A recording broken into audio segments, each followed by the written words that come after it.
Good morning, eminent professors and mentors, dear colleagues and friends, and our guests here at the Watani Eye Hospital Summit 2021, celebrating 20 years of the Watani Eye Hospital excellence. I'm honored to share in this session today with this group of esteemed panelists, and I hope that the session would meet your expectations. Well, after listening to the pearl tweaks from our esteemed panelists, we must never miss the importance of proper patient selection, whether your candidate is fit or not for performing refractive surgeries in general or a specific surgery in particular. And of course, the Pentacam is a major adjunct in this issue.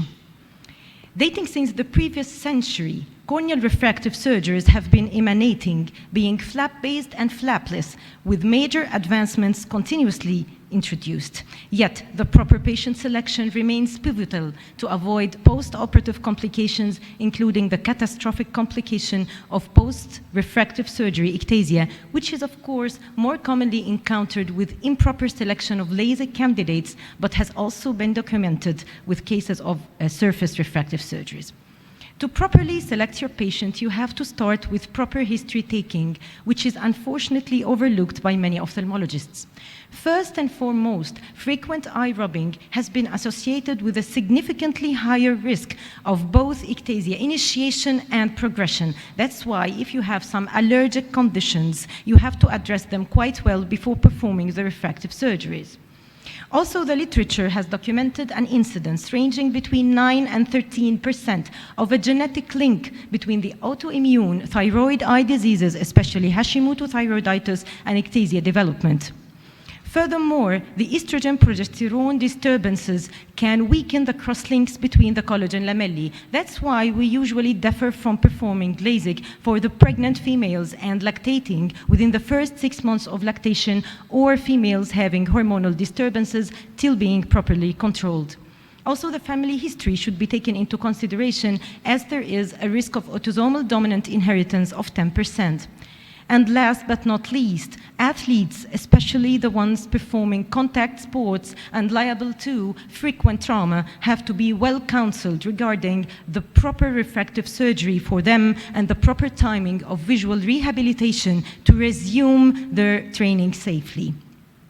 International campaigns against eye rubbing have been launched, including the eminent one by Professor Renato Ambrosio of Rio de Janeiro, Brazil, which is the Violet June Keratoconus Awareness Campaign, awareing persons against the hazards of frequent eye rubbing. So to counsel your patient well, you have to treat the condition causing rubbing and instruct against, check on the hormonal profile with special consideration to the thyroid profile and the hormonal profile of females, and avoidance of ocular trauma or addressing it quite well. Then here comes the factor of the age. As we know, the cornea self-crosslinks with age, so the younger ones have a higher risk of ectasia than the older. Regarding the race, the literature has documented a significantly higher incidence of ectasia in the Asians compared to whites. Regarding the Mediterranean and North African regions, including our country, unfortunately, the studies are very sparse, especially the collaborative ones, so we don't have accurate estimates about our incidences, but we can observe that we have relatively higher incidences of ectasia. And now here comes the refraction, and of course, when you have a higher refractive power and higher astigmatism, as a surgeon, you are more limited regarding your options for correction. And last but not least, here comes the importance of having a reliable, trustable, reproducible topography-tomography device in the Watani Eye Hospital, and in many other places we rely upon the Pentacam. These 5 parameters have to be well addressed to safely transfer your patient to the operation room and perform your refractive surgery. The Pentacam is a Scheimpflug camera that is elevation rather than placido-based, and while we evaluate our pre-refractive surgery candidates, we rely upon 3 main subgroups of indices: curvature, elevation, and pachymetric indices. These are the most recent softwares available in our Pentacam Oculizer 2 at the Watani Eye Hospital. We start by the 4-maps refractive display. You've got some curvature indices right there, starting with the flat meridian K1 and the steep one K2. But more importantly is the Kmax, the maximal corneal power, which should not exceed 47.2. And here I need to stress on the point that there is no sole index that is pathognomonic or diagnostic of keratoconus. It's a collaborative diagnosis by a group of indices. You may have a steep or a thin cornea. This does not necessarily mean at all that it's ectatic. You have to evaluate the whole cornea altogether. Other curvature indices are found here in the refractive display. Here comes once again the flap and steep meridia, but more importantly, this central box of topometric indices. As per the studies we have performed at the Watani Eye Hospital, which are in accordance with others, the most sensitive curvature indices to rely upon are the ISV, or Index of Surface Variance, and the IHD, which is the Index of Height Decentration. And as per another study we have performed, this IHD is the most volatile one, which is affected by the presence of a hot spot here in the sagittal curvature map. If you have a high inferior minus superior value, the parameter which is going to be affected the most is the IHD. You don't have to know the numbers by heart because they are color tagged right here in the box to be user friendly, where they are yellow tagged if borderline and red tagged if abnormal. And also here you have the TKC grading that gives you a grade for keratoconus ranging from 1 to 4. But here I need to stress on that if you have anterior surface changes, especially scars or significant pannus and so on, these parameters are very volatile and you can have many yellow and red tags. So if you have them, shift to the Scheimpflug display and make sure that they are not due to scarring of the cornea. Regarding the elevation indices, they are found right here in the Belen-Ambrosio display, which is a very informative one. This is the elevation of the anterior surface, of course at the thinnest location, which is the most important one. It should not exceed +8. And this is that of the posterior surface at the thinnest location, which should not exceed +16. But of course, with younger ages, we feel way more comfortable with lower values than that. These elevations are calculated by the device from the best fit sphere reference surface. So if you have a high astigmatism, a high topographic astigmatism, these values are commonly elevated. They may not be due to ectasia. What do? You shift to this holiday report. You can find these elevations here from the best fit toric ellipsoid rather than from the best fit sphere. It's just as if you are putting on the astigmatic correction on your cornea. So if the elevations were high due to high astigmatism, they will drop to normal right here, but not if they are due to ectasia. This is the best fit toric ellipsoid anterior elevations. At the thinnest point, they should not exceed +5, and at the posterior surface should not exceed +12. Here comes the last subgroup, which is by our studies and other studies, the most sensitive parameters for early ectasia detection, pachymetric indices. Right back to the Belen-Ambrosio display, you have the pachymetry of the thinnest location, which is very important. But more important than the pachymetry itself are the PPIs, or the pachymetric progression indices. They give you an idea about any sudden progression or alteration of the thickness at a specific point. So it's a suspicious one. Here we have the PPI average, which should not exceed 1.2, and the PPI max, which should not exceed 1.6. Yes, they are color-coded, yellow tagged and red tagged, but you have to know the numbers because in some instances they may be borderline and the device may not give you the yellow tag. Then here comes these two curves. The curve of the cornea of the subject being examined is that red one. It should be within the normal acceptable lowest and highest ranges denoted by those black dotted lines.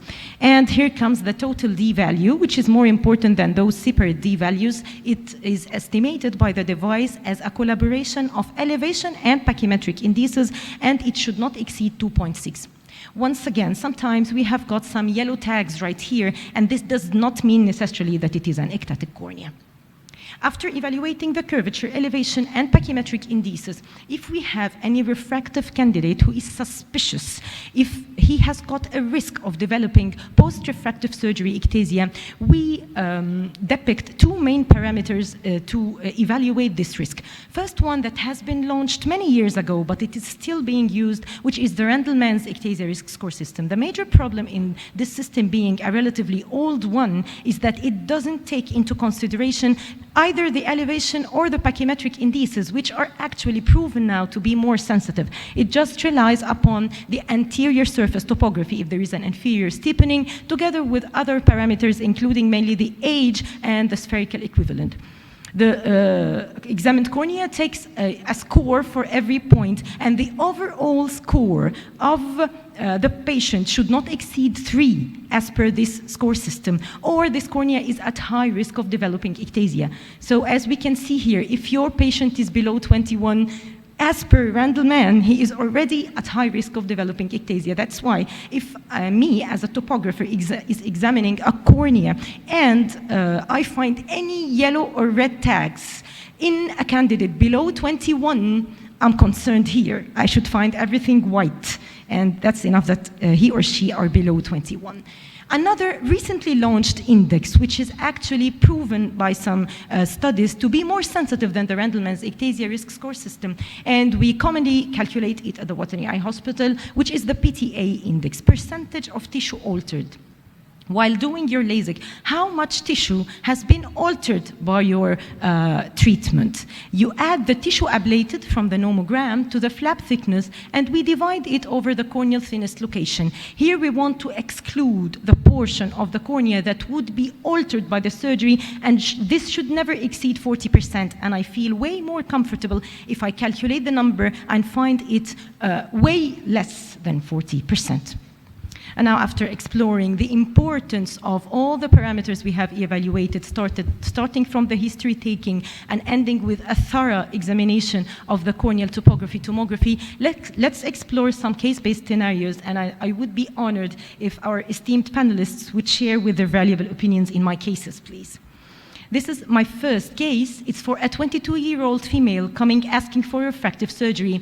She has got a free medical history, and her refraction, which has been stable along a 14-month interval, shows this low myopia with small cylinder, relatively small cylinder bilaterally. These are her Pentacam indices, starting with the 4-maps refractive display. The Kmax is okay, 45.6. This is the refractive display. You find those yellow and red tags, but I'm not concerned at all. They are corresponding to a superior hotspot rather than an inferior one. I'm not bothered, and if you shift to the Scheimpflug display, you will find a significant score or a significant pannus, no problem in that. This is the Bellin-Ambrosio display. The elevations are fine. The thickness is very nice, 567. Nothing wrong with the PPI indices. The graphs are within the normal ranges, and the D-value is fine. Almost the same here for the left eye. The Kmax is fine, 44.6. Nothing wrong with the topometric indices except for a red tag in the IHD corresponding to the superior spot, hotspot, no problem. And also here, the elevations are fine. Thickness is okay. Same for PPI indices, graphs, and the D-value. Now I'd like to ask Dr. Mohammed Al-Katib, please sir, for this 22-year-old female with low myopia and small cylinder, how would you counsel her regarding the best suited refractive procedure for this lady? Dr. Mohammed. شكرا دكتور رانيا، بس الحقيقه قبل ما اقول لك اسمحي لي I am really impressed بالبرزنتيشن بتاعك. Thank you. انا متهيألي احنا محتاجين واحده زيك في اسكندريه. اشكر حضرتك. Thank you. دكتور احمد المصري هيوافقني الحقيقه. Thank you. Thank you. One of the best presentations about Pentacam I have ever here مثلا last 5 years مثلا. It's an honor. Thank you. فالحقيقه انا مبهور. ده اولا يعني. Thank you. طبعا الكيس دي ذا سمبل مايوبيك بيشنت، وانا الحقيقه من الناس اللي بيهتموا جدا بالايدج. الايدج بالنسبه لي من البارامترز الكتيره اللي حضرتك قلتيها بالنسبه لي كورنر ستون، لانه الايدج والسكس، لانه الايدج مهم جدا. في ريفراكشنز ما ينفعش تتعمل ايرلي، والسكس كمان بيبقى يفرق كتير علشان الفيميلز والبريجننسي واللاكتيشن والافكت بتاعهم على الفيوتشر اوف ذا ريفراكتيف سيرجري، فدي حاجات لازم نحطها في دماغنا. انا شايف ان الكيس دي ذا ستريت فورورد كيس. كويس ان حضرتك اتكلمتي كمان على السوبيريور هوت اريا دي، لانها الحقيقه مسليدنج جدا وبنشوفها كتير في حالات، وفي ناس بتتلخبط فيها، وممكن دي تدينا فيك انديسز بالغلط فتفهمنا ان دي ممكن كراتوكونس او بتاع، لكن superior steepening has no effect. زي ما حضرتك قلتي most probably this patient is a contact lens wearer او حاجه من الحاجات اللي زي دي، فدي بتبقى غالبا بانس وكده، ودي نقطه يعني كويس جدا ان حضرتك اشرتي ليها، لان دي معلومه مهمه جدا. such a case I will go straight forward for a LASIK. ليه؟ لانه كل البارامترز اللي قدامي كويسه جدا، ما عنديش انا اي مشكله خالص.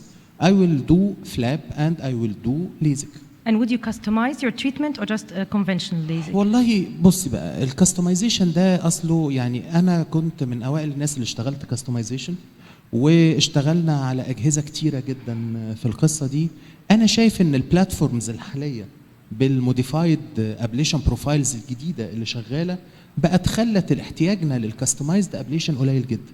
لكن عشان اكون اونست معاكي واحكم 100% محتاجه كاستمايزيشن ولا لا، كان المفروض نشوف مثلا ايمج لابرومتري يعني. لاني لو كان في عندي هنا الروت مين سكوير فاليو واصله ليفلز معينه، او لو لقيت ان الابريشنز عاملين امبالانس بشكل معين، يمكن اغير الديسيجن بتاعي. لكن اذا افترضنا انها كويسه من هذا الموضوع، وكمان انا اقدر اعرفها بطريقه ابسط بكتير، انه لو البيشنت دي is seeing 6 by this refraction يبقى most probably هي ما عندهاش خلينا نقول بين قوسين significant aberrations that needs wave front guided treatment او customized treatment. Okay. فاي will go for wave front optimized عادي جدا، اللي هو with aspheric treatment العادي خالص، مفيش اي مشكله. Okay, thank you so much, doctor. Would we please shift to case number 2? I've got a 25-year-old gymnast. She's an athlete young lady coming for possible glasses independence. Also, she has got a free medical history, and her refraction that has been stable along 1.5 years shows this bilateral high myopia of almost -6 with a low cylinder bilaterally. These are her Pentacam images. This is the 4-maps refractive display showing a relatively steep cornea of 46.4. Nothing wrong here in the box of the topometric indices. For the Bellin-Ambrosio display, the elevations are fine, +2 and +3, but she has got a relatively thin cornea, 501, and a borderline PPI max. The curves are okay and the D-value is fine. Almost the same for the left eye, a relatively steep cornea of 47. We've got nothing wrong with the topometric indices. The elevations are okay, and also a thin cornea of 593 with borderline PPI max, and the yellow tag appeared here for the total D value. Now, please, would you kindly share, Dr. Ahmed Siddiqui, please, for this 25-year-old athlete gymnast with a relatively thin cornea and very mild borderline affection of the pachymetric indices, together with this relatively high myopia, what would you go for, please? خليني بس اعمل 1 كومنت على الحاله الاولانيه. Okay. او 2 كومنتس. الكومنت الاولاني السوبير ستيبنس ده في حاجه بسيطه جدا ساعات بتحصل كلنا ما بناخدش بالنا منها واحنا اتعلمناها زمان، اللي ده بريشر خفيف during البروسيجر بالابر ايلid وهي ما عندهاش حاجه. انت حالتك كان فيها سكار بس it might be no scar just pressure. Right. وزي ما الدكتور محمد كاتب قال وحضرتك قلتي it's nothing. الحاجه الثانيه الكيس الاولانيه for the same reason اللي الدكتور محمد الكاتب قالها، انا I will go for smile لانها لسه ما اتجوزتش، عندها 22 سنه. I would like to keep the strong cornea we starting plus nose. فنيجي بقى للحاله دي. انا قبل بس ما اعمل كومنت انا عايز اقول كومنت على سمايل. سمايل is a refractive procedure. It's more safe لو انت عندك داوت اللي الكورنيا شويه ثين، بس ده مش معناه ان انت تعمل سمايل بس في الثين كورنيا. It's a refractive procedure. What is going for LASIK is going for smile. فلازم الناس يعني في دكاتره كتير قوي يقول لك لا سمايل بس for thin cornea. This is not true. It is much safer for thin cornea زي الحاله دي. طبعا الحاله دي it is thin cornea تعتبر شويه هاي مايوب او ميديوم مايوب يعني -6. الحاجه الثانيه والاهم اللي هي البنت بتلعب رياضه. ف I will go طبعا for smile respecting the residual stroma. I will do cap 100 to 110 and in this case I have to calculate it كويس جدا اللي انا I will see هسيب remaining stroma 300 not 280 yes. to keep it for any retreatment later. I will go different for smile. I'm doing smile in 80% of my cases. أنا دلوقتي بعمل femto LASIK بس في الهايبروبيا والmix astigmatism. Otherwise أنا هقول حاجة طبعا الناس مش هتوافقني. أنا I do smile for 0.75 and I increase the thickness of the lenticule age, but I do smile even for 0.75. Okay. Thank you, sir, so much. Now, please, let's shift to case number 3. It's a younger, 20-year-old young female asking for spectacle independence. Once again, a free medical history and a refraction that has been stable along 1 year, showing this low myopia with very small cylinder bilaterally. These are the Pentacam indices. In the 4 maps display nothing wrong, the K-max is fine, and same goes here for the topometric indices. Here, some yellow tags appeared in this 20-year-old lady. Although her thickness is fine, 577, I've got a yellow tag denoting borderline PPI average and borderline PPI max, together with a yellow tag of the D-value. Furthermore, the posterior elevation is plus 12. For her age, it's relatively high, and it did not shift down on the best fit toric ellipsoid. Almost the same for the left eye, relatively steep, 46, nothing wrong with the topometric indices. And here I have the corneal thickness is fine, but also the indices are borderline. But as I told you, sometimes they are not yellow tagged by the device, and I have this yellow tag on the total D value. Now for my dear Professor Dr. Ahmed Al-Masri, would you please share, sir, with your opinion for this 20-year-old young lady? She has got borderline elevations and pachymetric indices, and the thickness is fine with this low myopia. What would you advise her to do? بكرر تاني تكرار للي قاله الكاتب واحمد صدقي ان طبعا البرزنتيشن بتاعتك اكتر من رائعه. فعلا استفدت منها، عملت ريفرشمنت لحاجات كتير، وصلت مسج واضحه to the point. We didn't lose any attraction for the whole 15 minutes. Thank you, sir. وبكرر الكلام اللي قاله احمد صدقي. يمكن انا اعجز واحد فيكم شغال سمايل في القعده. انا بقالي 11 سنه بشتغل في الفيلم تو سمايل من 2010 بالظبط. الاكسبيرينس بتاعتنا عاليه جدا فيها الحمد لله. The three previous cases, we can do smile for them. Honestly speaking, whether case of Muhammad or Ahmed or my case even. The point is that, as I told you before, I'm a little bit more conservative. For this young age, for this high elevation, yes, we can go for PRK, no problem at all. It's very safe. It's just hitting the surface of the cornea, and we can go for smile. Preferable in this case to avoid the femto-LASIK or the femto-flap, because it had been proved that it disturbs the biomechanics, which is the main thing that we're trying to preserve. But still, إذا كانت بنتي هفضل إن أنا to wait. إن أنا to wait for this high elevation. She's just 20 years of age. Why not to wait for 6 months and to repeat the Pentacam? We'll not lose anything. Why to be in hurry? Because this little bit of high elevation is a little bit suspicious. لكن إذا حد عمل PRK الحالة دي أنا ما بلوموش في حاجة، بس زي ما بقول to be more conservative for these patients is much preferable. لو في another tools to help you to give more specific details, not just the shine flick image, هل عندك tools تانية تقدر تساعدينا بيها؟ Yes, if there has been corneal biomechanical evaluation by the Corvus ST. Perfect. We would feel more comfortable. Yes, I do agree for that, because for all my cases, I'm doing the Pentacam, Tracy, and Aura, and now I'm adding the MS39. MS39 mainly for the epithelial mapping that will give you definitely a revolution for understanding what's this cornea, what's the problem. I know these are costly machines, but again, trying to avoid the more 100,000 annoyed patients from LASIK. So we can go for PRK if you have more understanding of the biomechanics, whether by the Corvus, the Aura, the Tracy, the MS39, that will be of more benefit for the patient. Yes. Dr. Nader, you wanted to add something? No, we're good to go to case 4 to manage the time. Okay.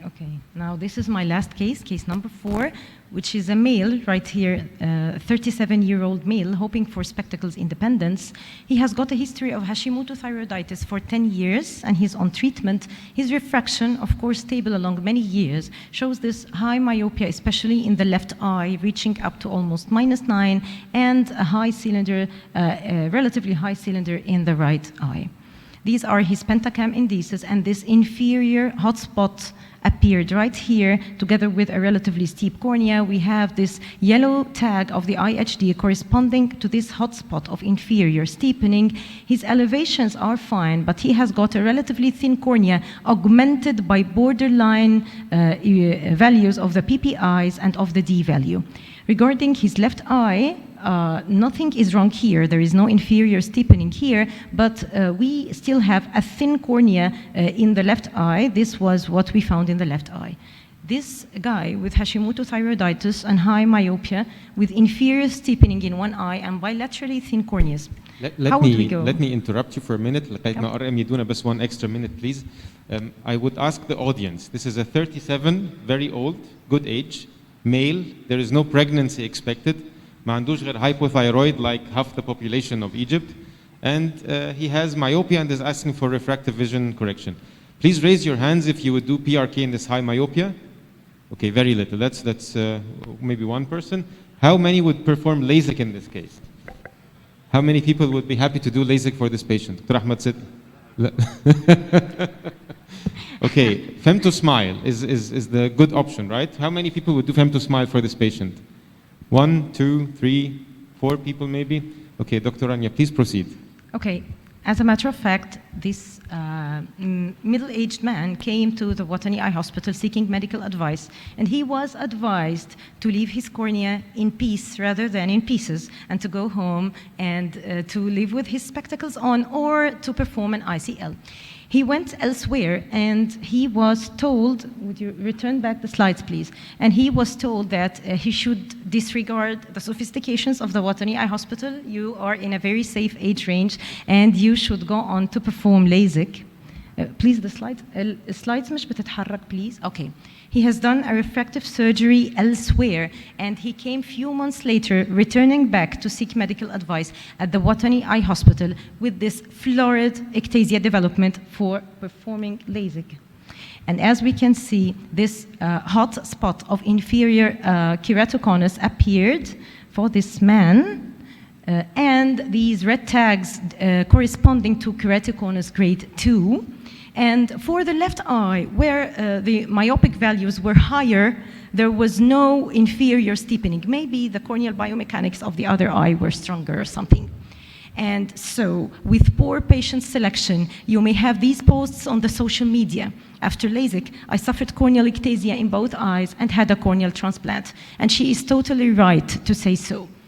Also, with improper selection, especially in undiagnosed cases of formed thrust keratoconus, you can encounter ectasia even after PRK because literally you have breached the integrity of the stroma with your PRK, and she had formed thrust keratoconus. Like this case, she had keratoconus or ectasia following PRK, and when we had a scan of a hard copy of the preoperative evaluation, me as a topographer would have tagged her as a case of formed thrust keratoconus. She had a very thin cornea, disturbed PPIs and high posterior elevation values.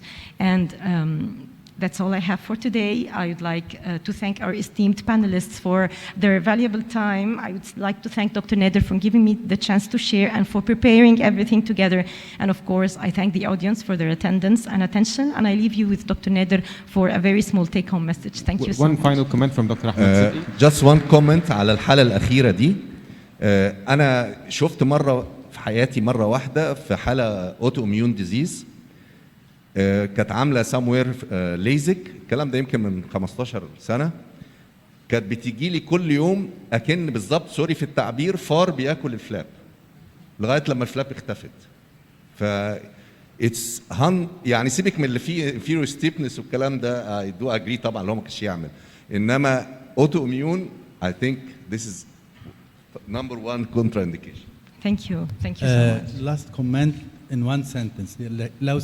لو سمحتم زودوا في ال contraindications of doing LASIK or any refractive laser surgery on the cornea زي ما دكتور أحمد قال الأوتو إميون ديزيز، الدايابيتكس ديبيتابل، الجلوكوما ديبيتابل، لكن لازم نحط thyroid eye disease.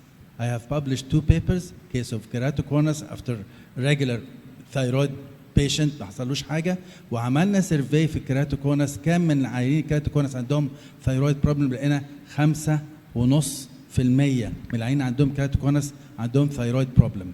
زي ما الدكتور نادر قال شعب مصر فيه 13% من الناس عندهم ثايرويد ديزيز. في بيبر بعد كده اتنشرت على البنتاكام ان ثايرويد بيشنتس. لو سمحتم ما تعملوش ليزك لاي عيان عنده ثايرويد اي ديزيز، ايفن لو هو ثايرويد ايوثايرويد hypo or hyperthyroid. شكرا. Thank you you. very much, everybody, for attending. The take-home message is, if you decline LASIK patients, you will probably end up doing more.